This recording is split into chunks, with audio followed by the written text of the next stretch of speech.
The story of Florence Nightingale, the balloon of compassion.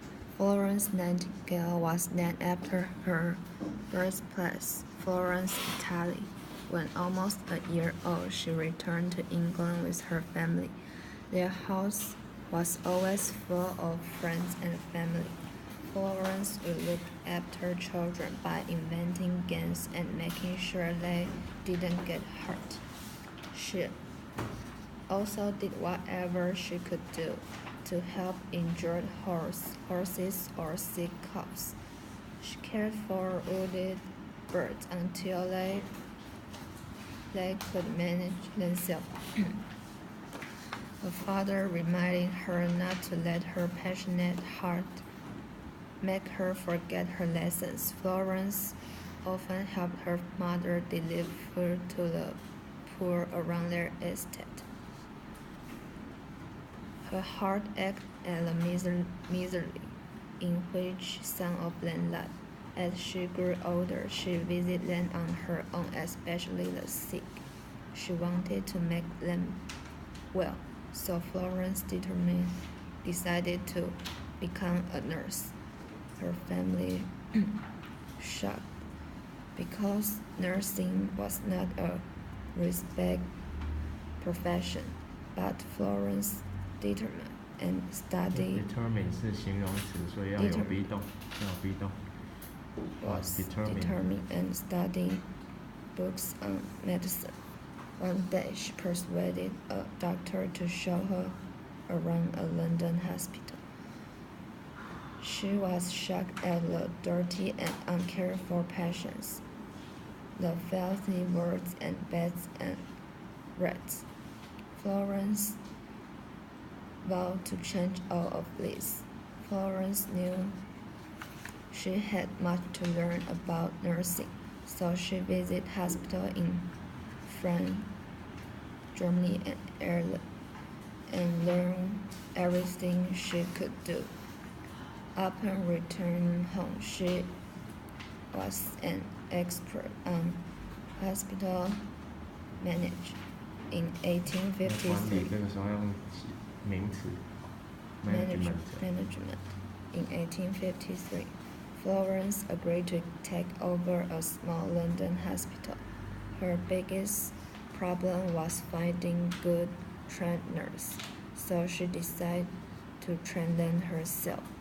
Some people began to study her methods of nursing, sanitation, and hospital organization. About a year old, Britain became involved in a war against Russia. London newspapers were full of stories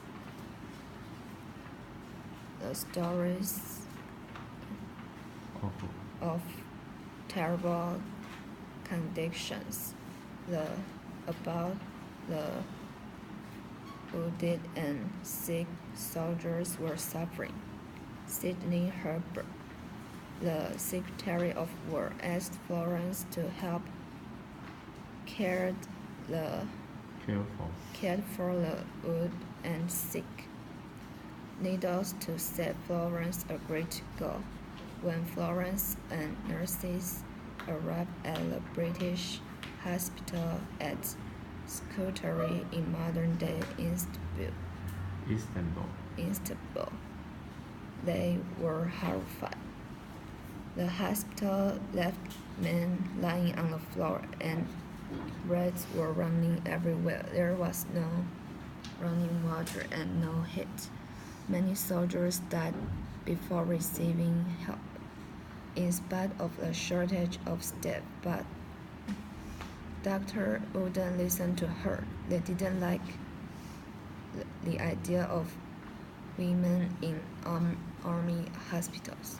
Until one day, 500 unexpected casualties arrived.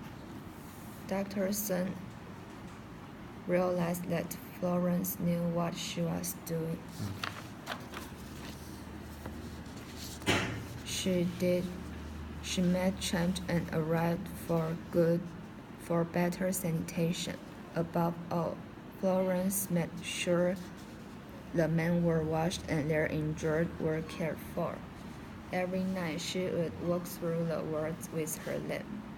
Reporters, including famous London Times journalist William Howard Russell, sometimes stopped at Scutari.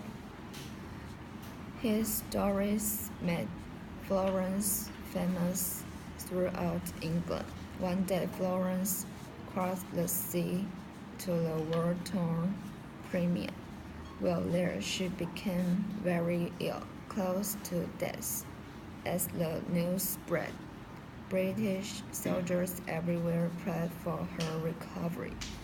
Finally, her fever broke, and when she was strong enough, Florence was back at work. When she returning home after work, Florence astonished people recognized her. A font had even been set up in her honor. Many of soldiers she had nursed had made contributions. Now she could set up Nightingale Training School in London. After years of hard work, Florence Nightingale saw soldiers' army barrack become less crowded and soldiers' health improved. Hospitals became clean and cheerful. Nursing became an honored profession. All of this is because of the compassion of the lady with lamp. 好。